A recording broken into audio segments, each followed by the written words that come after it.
Sa ating mga kababayan mas lalo sa tabing bundok, pinapakiusapan na lumikas na habang maaga pa. Mataas ang banta ng landslide dahil sa patuloy na pag-ulan. Huwag na magpapahuli, pumunta na sa pinakamalapit na evacuation center sa lugar ninyo.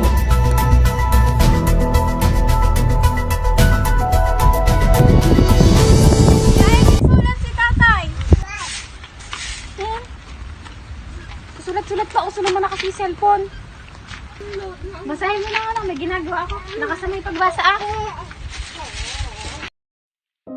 Mahal kong pamilya, kumusta na kayo dyan?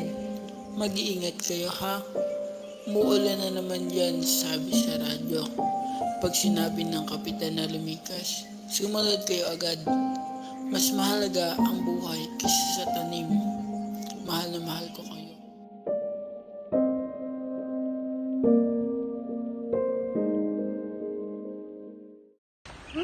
Tagal-tagal naman nang natin nakatira dito. Wala namang ganyan na nangyayari.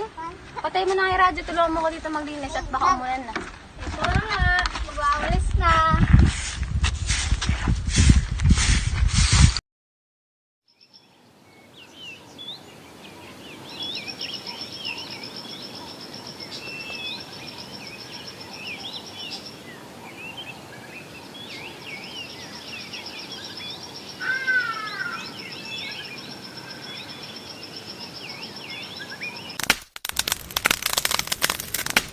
Nagpuputol na naman sila ng mga puno. Baka may gagawin silang bahay, Nay. At tara na muna at makapaghanda na tayo ng hapunan. Magsaing ka ah. Malapit ka rin umunan. Tapos na. Yes talaga, tapos na.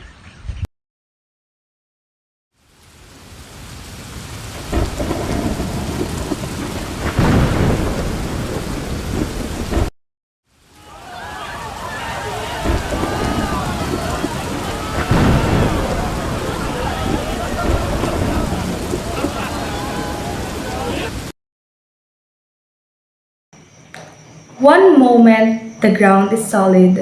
The next, it's moving beneath your feet. A landslide is nature's sudden and unstoppable force. Soil, rock, and debris racing downhill with terrifying speed, triggered by rain, earthquake, or human activities. It reshapes landscape, destroys communities, and reminds us of the raw power of gravity. In just seconds, lives can change forever. 4. Kung ikaw ay nakatira sa paanan ng bundok, knowing the warning signs early can save your life. We should pay attention to warning signs like cracks on the ground, leaning trees, and unusual rumbling sounds or muddy water flowing from the hillsides.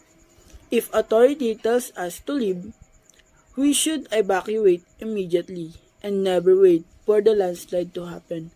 Always keep an emergency kit ready with drinking water, food, medicines, flashlight, batteries, power banks, important docs, extra clothes, and first aid kit. During the landslide, everyone should evacuate calmly, move quickly to higher and stable ground. Stay away from the path of the landslide. Stay calm, protect yourself, help other people, and always follow the instruction of emergency responders.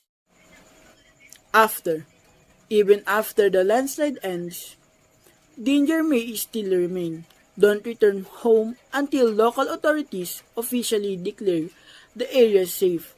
Check if anyone is injured and call for medical help if needed. When cleaning up, wear protective gear and be careful because the ground may still be unstable. Losing agricultural products and other products that involve land resources. Destroy buildings and structures because of large stones that falls from the landslide. Lastly, the sudden loss of lives because of landslide.